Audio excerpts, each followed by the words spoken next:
यह छोटी सी कहानी ऐसे सुनो जैसे किसी को सुना सको, पढ़ो ऐसे जैसे किसी को पढ़ा सको। एक रात मैंने चाचा जी से सुना कि गांव में नदी के पार कुछ रहता है जो अपनी मर्जी से कोई भी रूप ले लेता है और उसके हंसने की आवाज़ बहुत डरावनी होती है जो दूर दूर तक सुनाई देती है। उसका असली रूप जिसने देखा उनमें से कुछ तो मर गए और बचे हुए उसके भयानक रूप के बारे में किसी को नहीं बताते थे। गांव के लोग डर के मारे उसका नाम लेने के बजाय वो ही कहते थे।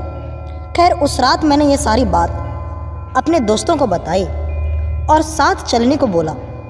कुछ तो डर गए और कुछ मेरे साथ चलने के लिए तैयार हो गए। अब हम चार दोस्त, मैं, बिट्टू, पवन और अशोक नदी की तरफ चल पड़े। हम खेतों में से जा रहे थे और आसपास कोई नहीं था।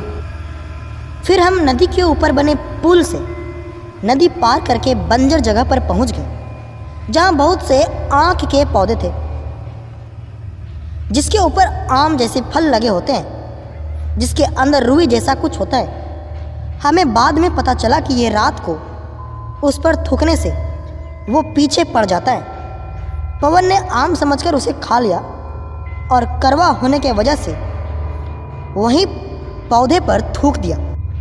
अचानक हमें पीछे से किसी के दौड़ने की आवाज़ आई पर वहाँ कोई नहीं था। हम डर कर घर की तरफ भागे और गांव में पहुंचकर अपने घर की तरफ चल दिए।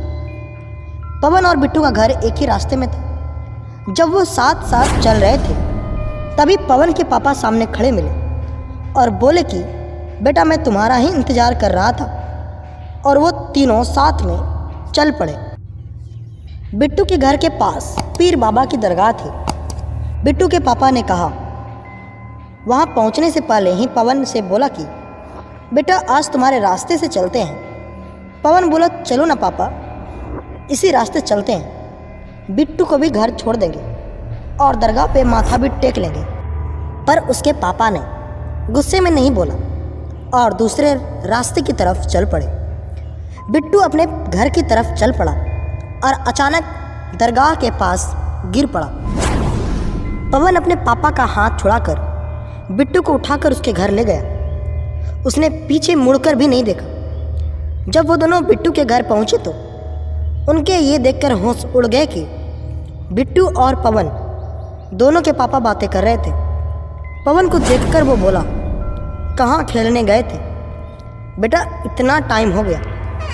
पवन घबरा कर बाहर की तरफ दौड़ा और उसे दूर दूर तक कोई नज़र नहीं आया और अचानक एक डरावनी हंसी की आवाज़ सुनाई दी और सब शांत हो गया। उसके बाद ये सारे बात उसने मुझे बताई और आज तक वहाँ कभी नहीं गया। इस घटना को कई साल बीत गए लेकिन पवन आज भी उस डरावनी हंसी को नहीं भुला पाया है।